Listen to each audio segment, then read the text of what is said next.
A Pew poll, my favorite kind, finds that 43% of 18 to 29-year-olds think socialism is okay. Meanwhile, 86% of their grandparents don't. So why the gap? Well, Reason Magazine reports that millennials think socialism is better than a government-managed economy, even though socialism is a government-managed economy. And that's the point. As long as you don't know what socialism is, you're fine with it. In a way, it's like President Obama. Once you explain it, however, people run, again, like President Obama, which explains why older folks detest this crud. They remember history and its bad guys all too well. These days, socialism is the sugar-coated answer to cold-hearted capitalism. Socialism is let's share to capitalism's don't care. No surprise, this silliness peaks in college, that incubator filled with academics who disguise coercion as compassion. They probably celebrated July 4th because it's Tokyo Rose's birthday, Bob. On campus, it's the leftist job to keep kids in the dark because once they're in the real world, the drugs wear off. Except in the media where bad ideas are kept alive by the incubator's star pupils, which leaves the real work up to you and me, all of us here. To deprogram the brainwashed, you must persuasively show them why capitalism means freedom, how a paycheck is yours and not Obama's, and that real compassion is defined by opportunity, not entitlement. We've got our work cut out for us. Yep. Yeah. Yep, Bob. Huh? Yeah. Yep. Reason Magazine. I'm going to go to you, Kimberly, because, because Bob's waking up from his nap. No, I wasn't thinking that. What are you talking about? Slept right through that in your yellow. The problem is they like, according to Reason Magazine, they like socialism. Millennials like it because they don't know about it. They don't understand it. You're exactly right. Like, what is that word with all the syllables? That's the problem. They were born after the Cold War, so they didn't understand the misery, the degradation, or the loss of freedoms that comes with a socialist government. That's the problem. They're just sort of ignorant, and they're a product of the modern educational system, where socialism and entitlements are glorified. And built into the system. That's how it is. So, I mean, they really are kind of robotic in that sense that they don't understand because they don't have the benefit of history. I mean, just look at all the man on the street stuff that we do here on, at Fox. People are just like blissfully ignorant of history. Bob, I don't think it's all millennials' fault because millennials are no dumber than we are. They're smart kids. They're just not getting the right nutrition. Do you think socialism benefits from its name? Who doesn't want to be social? Yeah, well, first of all, you made one mistake there, which was that drugs wear off. In some cases, they stay for a long, long time. That is true. Let me just throw some thoughts out to you. Some things: Sweden, Switzerland, Finland, Norway, England, Hitler, France, Stalin, Mao. All of them are socialist countries. Now, are they all bad? Wait a minute. Venezuela. He's looking for a good one in the heat. They are socialist, yeah. Oh, okay. All right, maybe I should move on then. They are. If England is socialist, I mean, how is England a socialist country? Well, for you guys' standpoint, that's socialized medicine, right? Well, if they're socialist, then we're really screwed. I mean, Bob, I think you should edit your list. Maybe you need a little refresher course on economics. No, let me give you the difference. I don't need a refresher course. Right, well, let's talk about the difference between socialism and capitalism, okay? You may not like the extent to which we are capitalists. We may be overly capitalist, anarcho-capitalist. I know I am, and proud of it. That's why I wore this today. Difference is the profit motive. The profit motive makes you work harder. The profit motive makes you risk your own capital and labor, and the profit motive enables you to innovate and come up with new ideas that will end up creating profit for yourself. Because you have skin in the game. Let's talk a little bit about the profit motive. Countries like the United States of America, England, Brazil, Germany, where the per capita GDPs blow away the socialist countries like China, Cuba, Vietnam. Vietnam has a $1,700 per person GDP. You're saying Germany's not a socialist country? No, I'm saying it's a capitalist country. Yes, Bob, that's what I'm saying. They have a profit. Yes, the socialist government use capitalism. They were socialists once. Isn't that in the Nazi Party? Wasn't that a socialist party? That was a while ago. Yeah, it was a while ago. Yeah dude. Just like a couple years ago. Yeah. Dana, okay, what Eric is saying it leads to this question. It's not so much that socialism is being cheered. It's that people are so intensely anti-capitalist on campus and in government.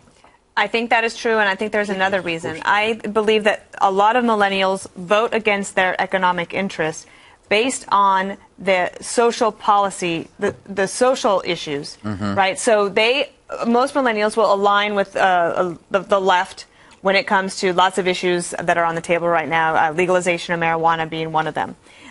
When you vote for a Democrat, however, you also are voting for, you're not just on one, it's not a single issue. You're voting on all sorts of things. So they do tend to vote against their own economic interests. But I can understand why millennials are confused.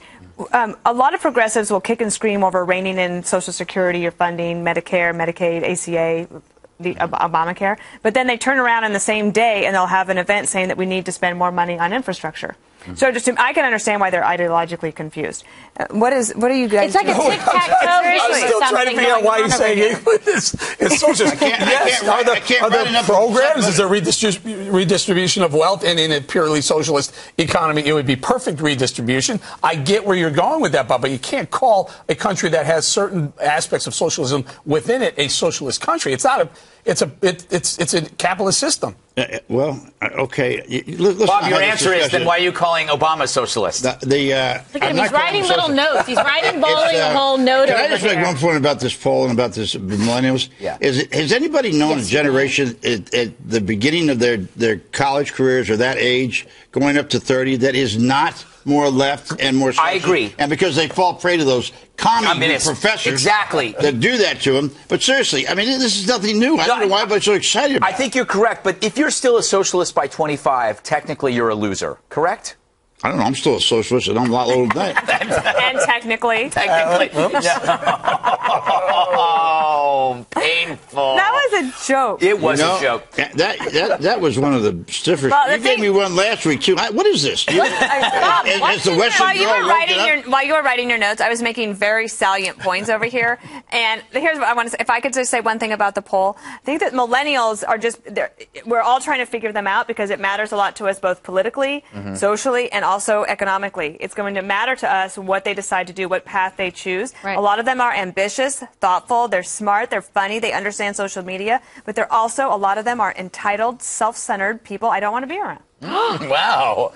Wow. I thought you were Shall going to I name some? Yes, please do. Well, Kimberly, I know. I believe. I learned something new. I do not blame millennials. I agree with Dana. They are smarter than I am on so many things, but they got fed the wrong food. So I thought, before I come to you, we created an intro to socialism. Enjoy. Okay, fantastic.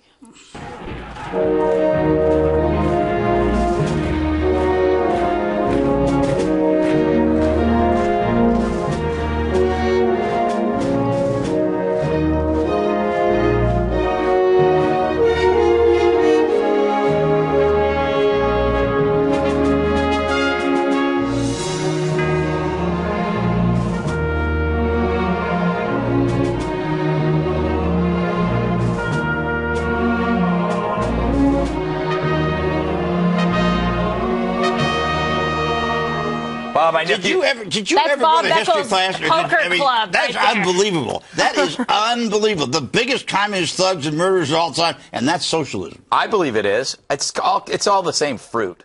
Oh, really? One leads to the other. In my mind, all the same fruit. The problem is, you're right. And President Obama is serving a fruit cocktail of that right now. Where's he putting all the bodies? Here's what he says. He's the one who, I didn't make this up. He's the one who said everyone deserves their fair share. That's communism. That's socialism. He said you didn't build that. We did that. The state did that for you. That's. But I wouldn't lump Obama into that thing. I was talking about history. No, he ran on class warfare, though. Yeah. Here we go again. Villainizing the successful 1%. That's what they're all about. And that, in essence, it's a softer form of socialism. I know, but Bob, you don't support any of those guys. I mean, come on. Are you? Of course. What do you think Greg put it up there for? You said in the break it'd be fun if you put Bob in there. And Greg said, I thought about it, but I would have been a pain in the neck. But you're right. Historically, it has nothing to do with socialism. Nothing. But it's okay because it makes for a good sound. It's very funny. But you can't disagree.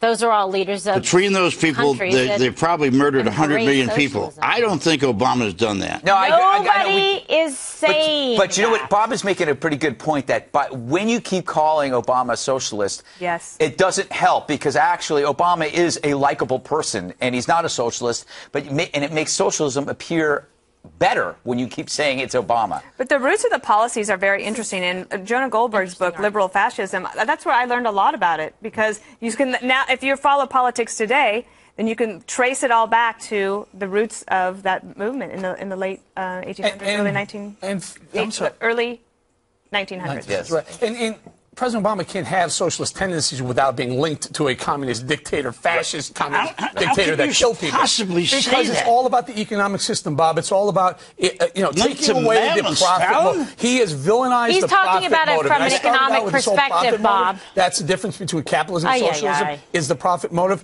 In the Obama world, the Obamonomics, the profit motive is not a good thing. It's an evil thing. It's something that needs to be taxed more. Now you've woken Bob up from the nap. Because I love you so much. Will you stop with the nap? Right? Just because you and I napped earlier, it was fun. Oh, you wish. Because I like you a lot, I'm not going to really respond to that, but you really, give me the shovel, okay? Really, seriously, give me the shovel. What am I, the profit? You get so close to calling Obama, lumping him with some of the great dictators. No, I didn't put him anywhere near that. No, he said he wasn't that. There's a distinction between President Obama's form of socialism, economic socialism, that has nothing to do with the fascist dictators that killed people. However, they're both an economic system where the state rules all, people work for the state, and they divvy up. The state rules all here? Are you kidding me? Well, that's in his perfect world. Remember fair share? How many times do you do a fair share speech? The good news, though, Dana, new survey says that 66% believe government is wasteful and inefficient. That's up 24% from 2009. That's got to be a good thing, right? There's something in here for everybody. For example, on taxes, conservatives could say that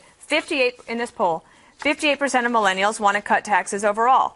And liberals can say, well, 66% want to raise taxes on the wealthy. They're all over the map. Yeah. I don't think that they're really hard to pin down. So that could be mean, though, that they're ripe for the picking. Yeah. Right? So if you just have to make really good persuasive arguments about what is in their best economic interest that doesn't cross the line for them into social policy that they can't support.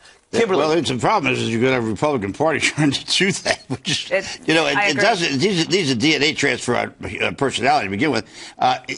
Some of those people. If you besides Teddy Cruz, name me one character in the Republican Party that you think is interesting. Let's stay focused. I got one last question for Kimberly. Rand Paul, I agree with Kimberly, the millennials are the most populist generation. They're capable. What advice would you give them? What would I give? Okay, well, speaking to the Fox News interns today, and ours is over here. Her last day, I would tell them, get after it. Go for what you want to do. Pursue your dreams. Don't be afraid to take a no.